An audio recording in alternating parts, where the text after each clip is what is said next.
Привет, с вами Леонид. У нас сегодня достаточно серьезный, но не очень длинный тест. Сейчас я нахожусь в Батуми, время где-то 2 часа дня, поэтому у нас есть 3 часа, чтобы немножко прогуляться по городу, подняться на фуникулере на гору, что-нибудь сфотографировать на две очень интересные камеры.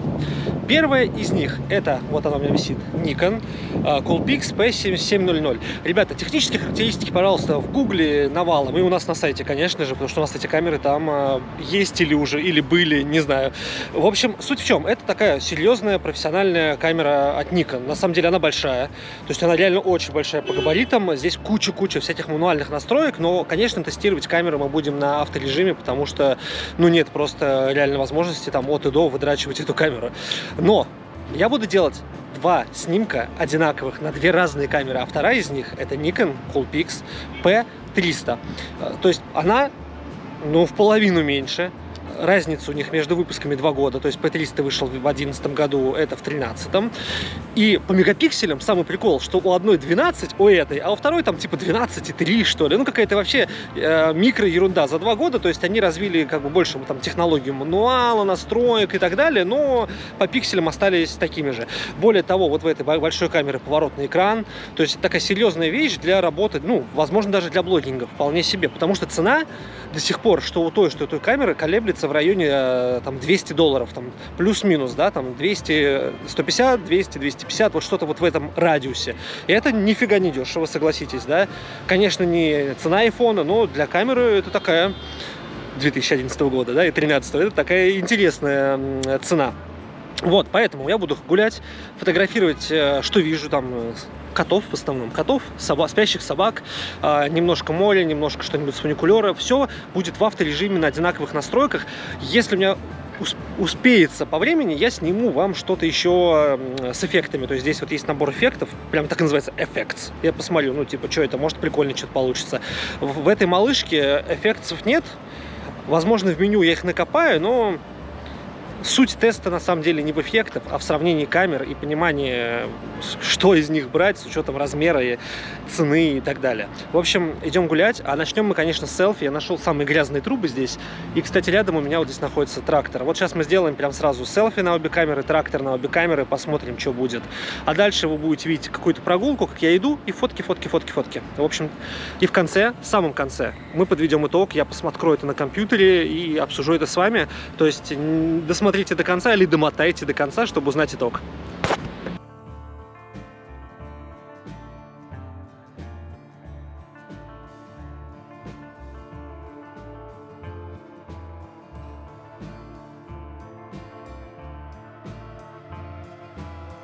Уже который раз возвращаюсь к этой граффити-стене. Это огромная стена, разрисованная, ну, для меня неизвестным автором, но это реально очень интересные, качественные работы. И главное, здесь много-много ярких красок. Поэтому мы сфотографируем, ну, для сравнения, 2 граффити, чтобы посмотреть, как это у нас будет передано на наши фотоаппараты. Я думаю, что таких стен на самом деле 2. То есть, если вот на этой улице и там еще на соседней, назовем это так. Сделаем так, вот это вот в тени. Здесь красиво идут вот эти светотень перебои. Стаканчик кофе, кстати, как настоящие хипстеры из Double B. Батуми Double B, прикиньте, Батуми Double B. И вот, допустим, вот эту, наверное, потому что здесь больше солнца и больше сохранилось деталей, в отличие от той.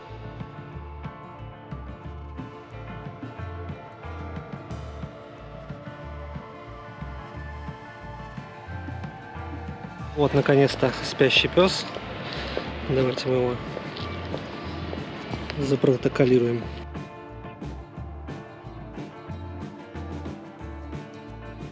Решил я пробраться к морю.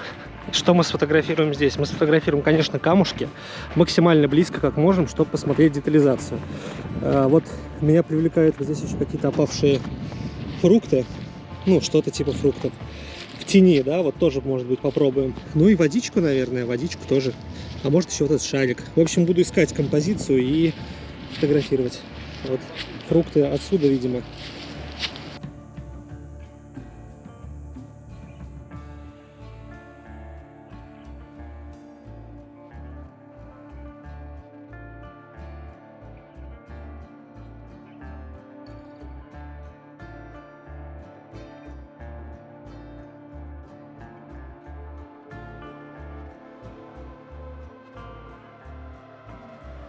Сейчас сделаем 3 теста. Первый из них — сфотографируем эту башню. Второй из них — мы максимально сделаем зум и сфотографируем фуникулерчики. И третий — мы найдем пальму красивую, сфотографируем небо с пальмами.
Я добрался до смотровой площадки.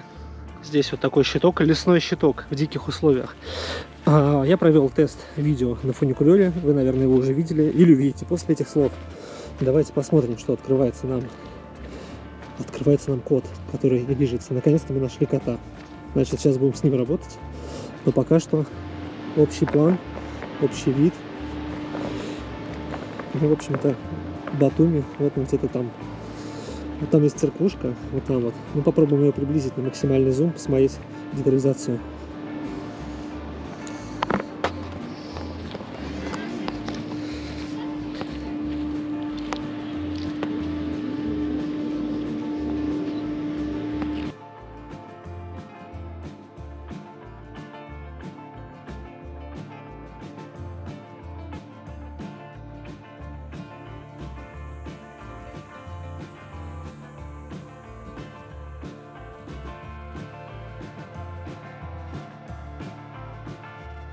Ну что, ребята, я уже попользовался камерами примерно так 2,5-3 часа. У меня уже есть какие-то реально ощущения, впечатления. Что могу сказать? Вот этот большой P7700, конечно, у него фантастический зум. Он очень круто приближает и, главное, качественно. Но иногда, если яркий свет, под конец, вот ты назумил максимально, он пересветляет фотографии, поэтому все-таки приходится на авторежиме, конечно, руками вмешиваться. Здесь есть режим +1, -1, ну, -2, +2, экспокоррекция. Я вот сделал там на одной фотографии -2, все стало нормально. То есть вот здесь вот камера подлаживает, но все остальное время у нее такая четкая картинка, такая четкая детализация, это просто кайф. Бесшумный, максимально бесшумный затвор, просто кайфуши. Включение 5 секунд, не быстро. Не люблю, когда камера долго включается, и главное, у него выезжает зум, он такой постукивает, это, конечно, ну, такая тема. Что касается малыша P300, значит, здесь объектив шире, я это вижу, когда делаю фотографии, то есть реально у меня больше захват всего. Я сделал одну фотографию, я обратил внимание на настройки. Конечно, здесь он выставляет диафрагму побольше. Даже если у него есть возможность поставить меньше, то есть, например, P7700 поставил диафрагму, выдержку там 1350, диафрагму, допустим, 3. Здесь диафрагма 3 есть, но при этой же выдержке он ставит почему-то 5. Вот такая вот разница.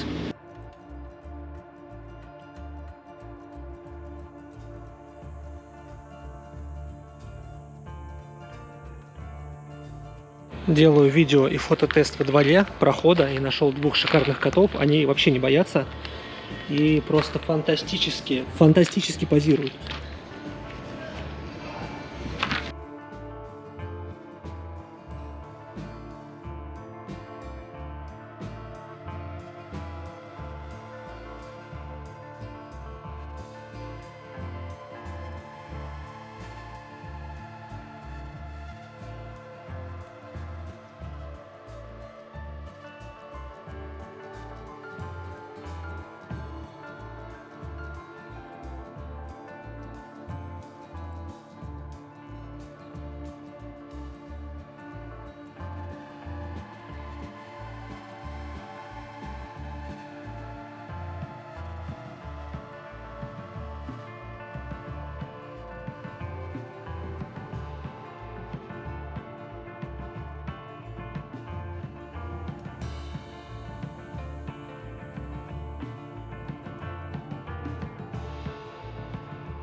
Ну что ж, ребята, время подвести итоги. Это была отличная съемка, отличное испытание. Значит, вот здесь у меня P300, здесь по 7700. Ну, мы уже по фото, да, сразу видим, что вот здесь охват шире, здесь я ближе. Ну и, конечно же, будем смотреть на интересные вещи типа детализация. Вот мой рот с моей бородой. Посмотрите, приближение 161, прям идеально приблизил, совершенно случайно. И очевидно, что по 7700, конечно, существенно лучше детализирует. Я понимаю, что это не очень приятная картина, но мы должны были это увидеть. Едем дальше, давайте какие-то интересные фото. У меня почему-то P300 иногда фотки сам переворачивает, ну, переворачивал. То есть здесь у нас, если сравнить, как бы на P300 более такие... ну, кислотные цвета, я бы так это назвал, более насыщенные, но, честно, они какие-то, ну, более интересные. А вот здесь они, скажем, как будто фильтр натуральности, да, включен, как будто это такой натуральный цвет. Что еще можем сравнить с вами? Ну, давайте вот граффити с китами. Свет и тень, ну, на самом деле, вот совершенно на уровне одинаково передалась, я даже ничего не могу сказать про это. Собачка, да, опять же, видите, как будто вот здесь трава зеленее, цвет пес более коричневый, как будто вот дали цвета, назовем это так, дали цвета и, наверное, ничего обрабатывать уже не нужно. А вот здесь, да, так и хочется немножко насыщенности сделать, как будто фотография не насыщена, немножко пересвечена.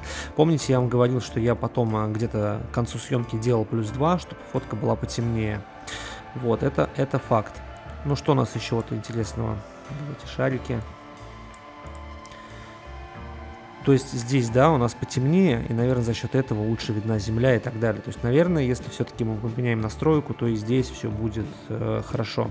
Тогда перейдем сразу, да, к небу. Кстати, это очень важный момент.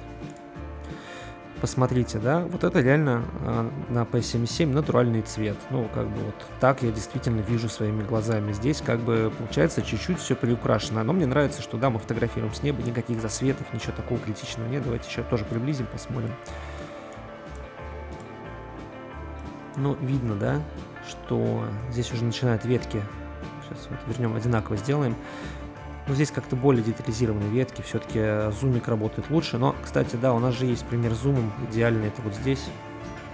Как-то я это упустил, посмотрите, какой зум. Оп-оп-оп. Здесь у нас, это максимальное приближение, да, то есть мы не видим здание издалека, а посмотрите, что мы видим здесь, да. И более того, смотрите, мы приближаем, может быть, дальше сейчас увидим какой-нибудь неприличную сцену внутри. Нет, такого не произошло. Но мы понимаем, да, то есть можно следить за соседями с помощью этой камеры прекрасно. Значит, как подзорная труба для вас будет. Море. Изучим море. Тоже, да, на самом деле, да, засвет, вот мы видим, да, солнце удаляется глазами, действительно ярко, и мы видим примерно так. Кстати, в каких-то видео у меня уже выходило этот канат цвета марсала. 259% приближения. Посмотрим, что будет здесь на 259. Здесь, наверное, вообще его расплющит. То есть видно, да, как передается вообще цвет, в принципе. Ну, прикольно. Мне вот, давайте по колесу посмотрим. Трещина в колесе на 133%. Где оно вообще? То есть, конечно, профессиональная камера, ну, действительно, по качеству фотографии, если мы занимаемся чем-то очень серьезным, она выигрывает. Ну, минус, да, то, что у нее охват меньше, мне это лично меньше нравится. Это все на любителя, да. Здесь как бы поинтереснее в этом плане. Но это, опять же, не показатели, это вы должны сами сравнивать, сами понимать. Вот здесь вот я на самом начал затемнять, насколько я помню. Давайте посмотрим. Действительно, видите, вот здесь у меня одна фотография. Показываю, да, одна код и здание. Здесь у меня код, 2 и 3 раза здание. Вот, то есть изначально фотка была вот такой. Вот настолько он мне затемнил.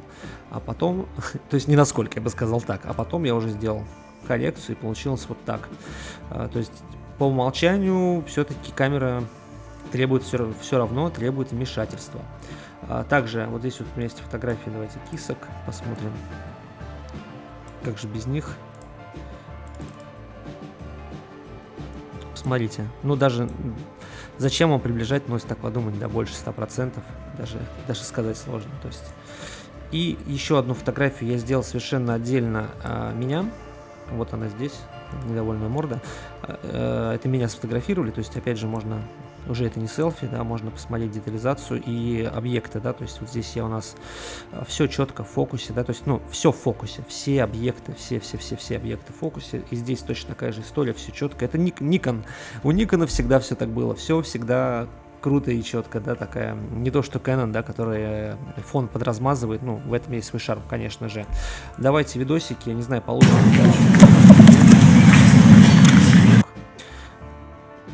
По видео, ну, тоже, да, то есть здесь чуть-чуть больше, видите, ящики более зеленые, здесь они такие более тусклые.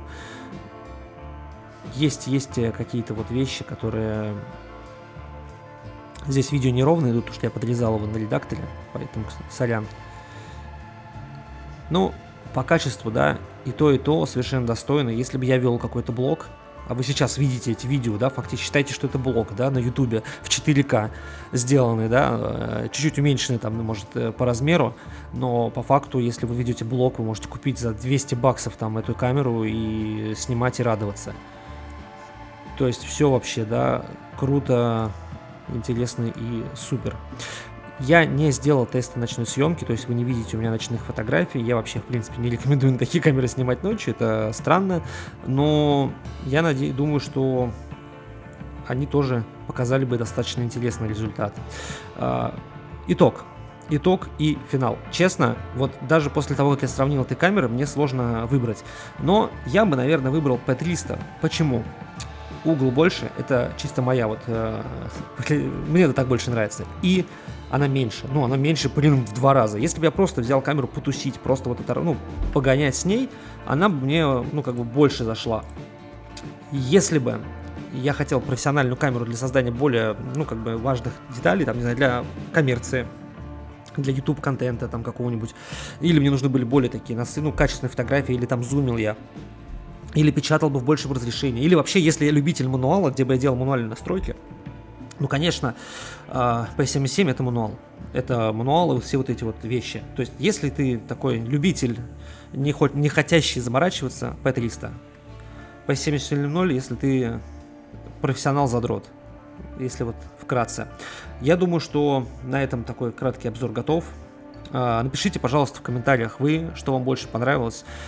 Как минимум, ребята, это поддержит наш канал, в принципе, что есть комментарии. Во-вторых, мне очень самому интересно, совпадает ли мое мнение с вашим или ваше с моим. В общем, на этом все. Не амигайте. Увидимся. С вами был Леонид Вандерфото. Пока.